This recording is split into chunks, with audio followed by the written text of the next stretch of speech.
Police officers could soon be stationed around the clock at Manitoba's largest hospital. Nurses and doctors and Health Sciences Centre have been raising safety concerns for months. The NDP government is staffing 2 uniformed Winnipeg police officers inside HSC 24/7 at a cost of $1.5 or $1.6 million a year.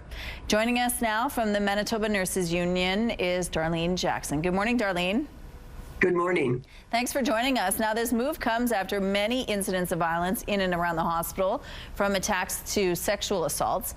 Tell us about the situation nurses and doctors face at HSC. Well, we are still seeing a lot of violence in and around the Health Sciences Centre, and as a result of the violence, nurses at HSC have grey-listed that facility. And, what's reported to me is that even since the grey-listing, violence has continued. There is very little relief at this point.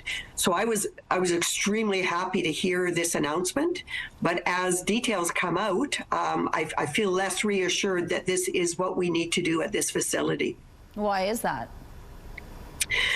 Originally, it was 2 police officers that were going to be posted in the ER. Yesterday, the chief of police from Winnipeg Police talked about the fact that they're willing to work with the government, but it became very clear that there's no real plan in place, and the stakeholders really haven't been involved up to this point. And then this morning in the Free Press, we read that these officers are going to be taking custody of individuals brought in by the Winnipeg Police Service.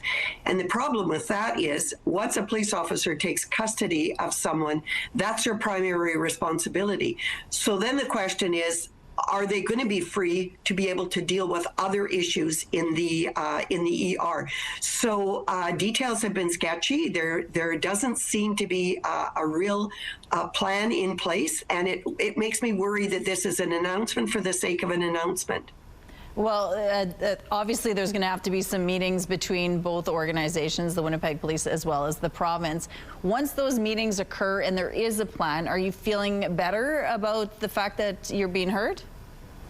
Well, yes, and I believe that this move and this announcement by the government is a direct result of nurses at HSC grey listing. I believe it's something we've been advocating for well before the grey listing.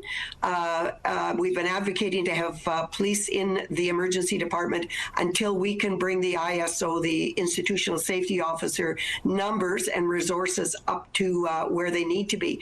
So it's something that we've been advocating for, and I really hope that it rolls out so that we are providing a very safe atmosphere at HSC. Besides these 2 police officers that are being promised by the province, what else would you like to see added at HSC? Well, we know that the institutional safety officer numbers are not adequate at this point. We know there's many vacant shifts for ISOs. So I would really like to see a full complement of ISOs, and perhaps a review of, is that number adequate? Do we need to add to that? Because I'm all for having police in our ER, but I don't want to be taking them away from where they need to be on the street if we can do something different.